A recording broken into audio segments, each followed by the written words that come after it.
Non available section लगाकर जसीमुद्दीन को 24 घंटे के अंदर में गिरफ्तार करें। और जसीमुद्दीन का ये कांड तो सामने आया क्योंकि लड़की ने हिम्मत दिखाया।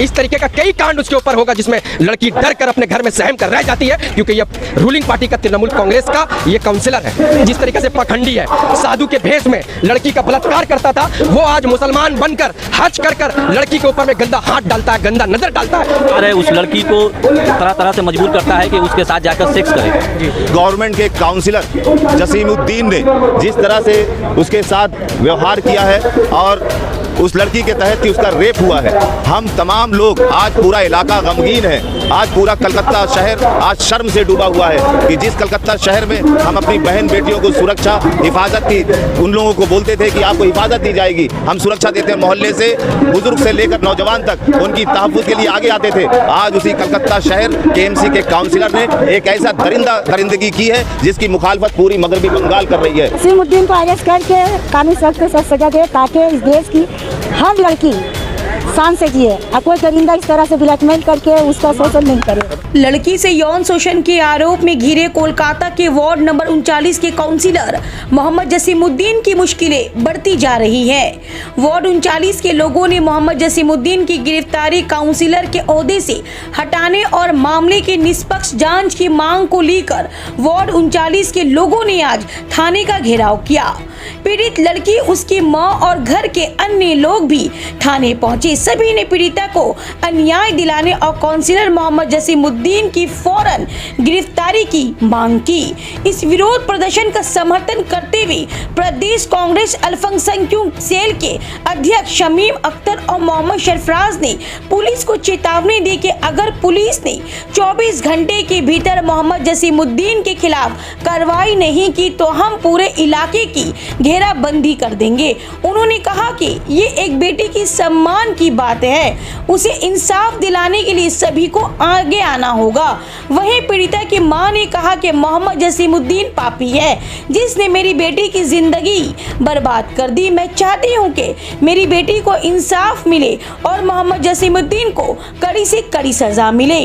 पुलिस ने ये सब पूरे स्थिति को देखते हुए जोड़ा सांको थाने के ओसी ने पीड़ित लड़की और उसके परिवार के सदस्यों को पुलिस स्टेशन में बुलाया और उनसे बात की और उन्हें टीएमसी काउंसिलर मोहम्मद जसीमुद्दीन के खिलाफ कानूनी कार्रवाई करने का आश्वासन दिया। पुलिस का आश्वासन मिलने के बाद लोगों ने घेराव खत्म किया। आइए देखते हैं इस वीडियो के माध्यम से पूरी खबर।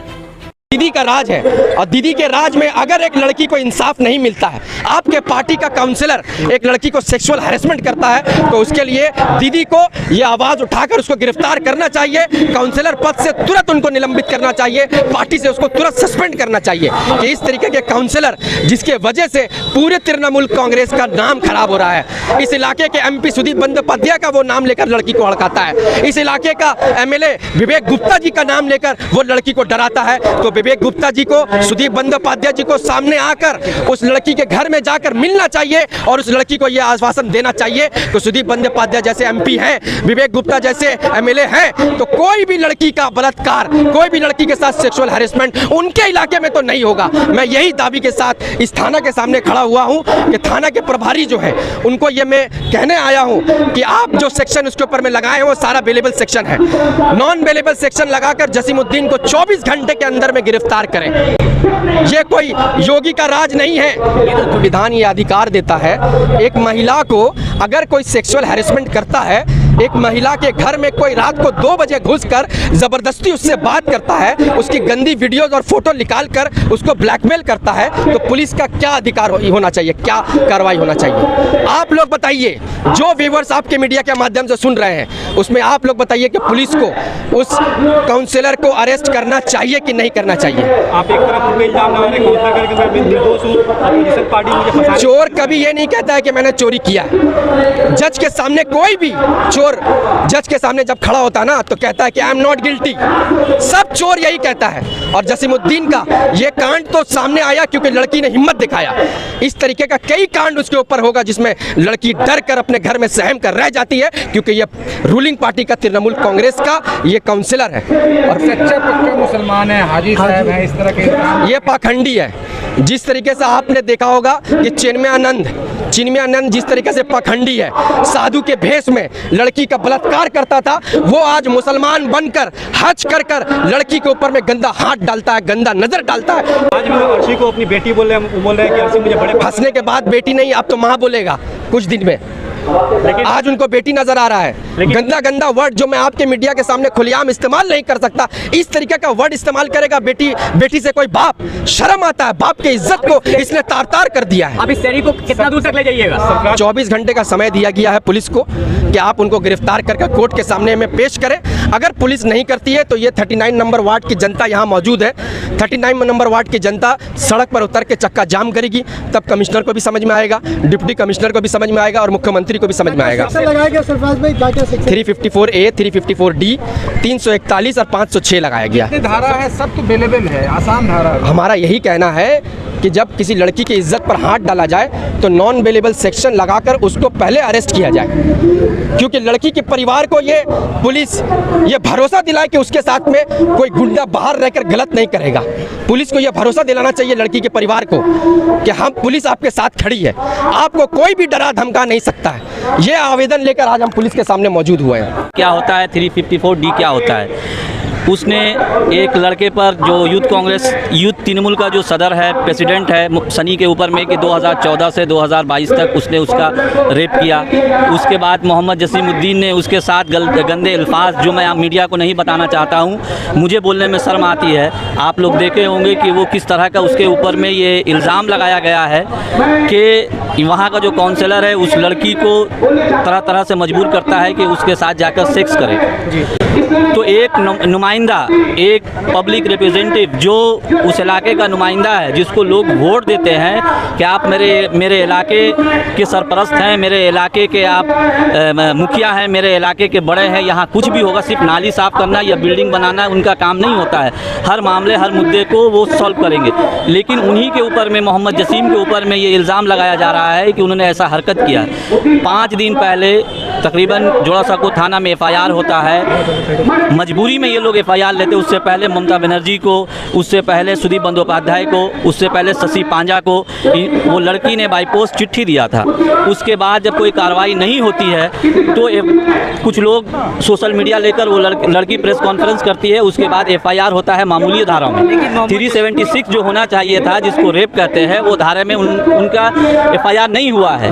क्यों नहीं हुआ? और अगर जो भी धारा नॉन अवेलेबल है उसमें उनका अरेस्टिंग अभी तक क्यों नहीं किया गया? इसलिए नहीं किया गया कि मोहम्मद जसीमुद्दीन इनलीगल कंस्ट्रक्शन करवाते हैं और 1000 रुपये स्क्वायर फीट थाना को देते हैं, इसलिए उनके ऊपर में अभी तक FIR नहीं किया गया। FIR हुआ है, अरेस्ट नहीं किया गया। क्यों नहीं? क्या यहाँ के OC और काउंसलर जो मोहम्मद जसीम है उनसे कोई रिलेशन है? लेन देन का कुछ मामला है? अगर मैं पार्टी का, मैं कांग्रेस अखिलेती सूबे का चेयरमैन हूँ, अगर कोई मुझ पर आकर ये इल्ज़ाम लगाएगी तो पुलिस अभी 24 घंटे से पहले मुझे अरेस्ट करेगी या थाना में बुलाकर मुझे पूछेगी कि आपके खिलाफ में ये इल्ज़ाम लगाया गया है। तो यहाँ के काउंसलर को क्यों नहीं अभी तक अरेस्ट किया गया? हम लोगों का ये डिमांड है कि उस लड़की को इंसाफ मिलनी चाहिए, दूध का दूध पानी का पानी होना चाहिए कि ये क्या मामला है। और अगर पुलिस कार्रवाई नहीं करेगी तो कल ही हम सेंट्रल एवेन्यू का घेराव करेंगे अखिलेती सूबे की तरफ से, कांग्रेस की तरफ से। ये मैं यहाँ के ऑफिसर को चेतावनी देने आया हूँ। उस लड़की ने ये भी कहा है कि उसने पैसा दिया था, सनी को पैसा देता था। आपने जब पूरी बात कहा कीजिए, पूरी इंटरव्यू को देखा कीजिए, उसने वो इल्ज़ाम लगाया कि सनी को पैसा मोहम्मद जसीम देता था और वो करवाता था। तो चोरी करने वाला भी और चोर की मदद करने वाला भी, दोनों पर एक ही FIR होता है, एक ही कानूनी कार्रवाई होती है, पुलिस दोनों को ही पकड़ती है। तो एक काउंसलर अगर इस तरह का हरकत करता है, जो कभी मक्का मदीना का हवाला देता है, कभी खाने काबा का हवाला देता है, कभी सरकार द्वारा रसूल सल्लल्लाहु अलैहि वसल्लम का जो है का हवाला देता है, वो कैसा क्या है? वो तो हमको लगता है कि वो मुनाफिक टाइप का आदमी है। लगातार कह रहे हैं कि इस चीज़ को सियासी रंग दी जा रही है। कोई सियासी रंग नहीं। कहाँ पार्टी का झंडा है? क्या एक लड़की के साथ आकर मासूम के साथ खड़ा होना सियासत है? तो मैं सियासत करता हूँ, मैं सियासत करता हूँ। क्या सियासत किया? कांग्रेस का कोई बयान आया, किसी दूसरी पार्टी का कोई बयान आया? नहीं आया। क्या मैं आकर एहतजाज नहीं कर सकता? क्यों नहीं कर सकता? किसी की बेटी है, किसी की बहन है, वो मेरा ये हक बनता है। मैं हिंदुस्तान का एक नागरिक हूँ, मुझे आना चाहिए और आप लोगों को भी आना चाहिए।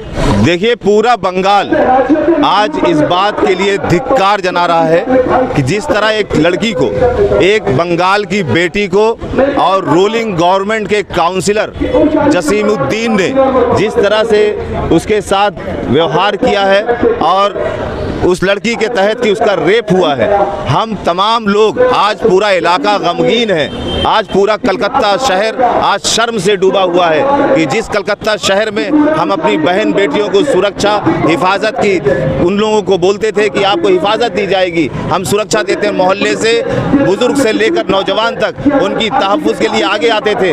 आज उसी कलकत्ता शहर KMC के काउंसिलर ने एक ऐसा दरिंदगी की है जिसकी मुखालफत पूरी मगरबी बंगाल कर रही है। इसलिए मुझे आज अफसोस है कि रूलिंग पार्टी का एक काउंसिलर आज इस तरह से दरिंदगी करता है और उनके नेता चुपचाप बैठे क्यों रहते हैं। आज जिस मणिपुर के लिए ममता बनर्जी 21 जुलाई के मंच पर जाकर गुहार लगाती है, आज उसी बंगाल में उनके ही लीडर, उनके काउंसिलर दरिंदगी कर रहे हैं और हमारी माँ बहनें उसकी शिकार हो रही हैं। हम धिक्कार जनाते हैं। अर्जी जो लड़की के लिए बगान की है, उन्होंने साफ आकर के इंसाफ की गुहार लगाई है।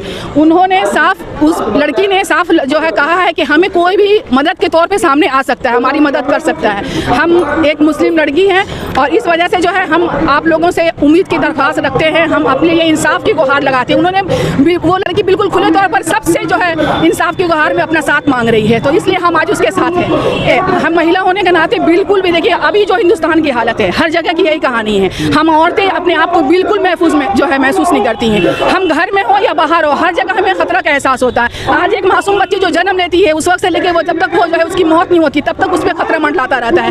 खतरा किसी भी शक्ल में आ सकती है, पड़ोसी के शक्ल में आ जाती है, कभी राहगीर के शक्ल में आ जाती है, कभी जो है आप समझिए कि रिश्ते की शक्ल में आ जाती है। तो औरतें कहाँ महफूज है, कैसे महफूज है? वो किसको अपना हमदर्द समझे, किसको अपना दुश्मन समझे।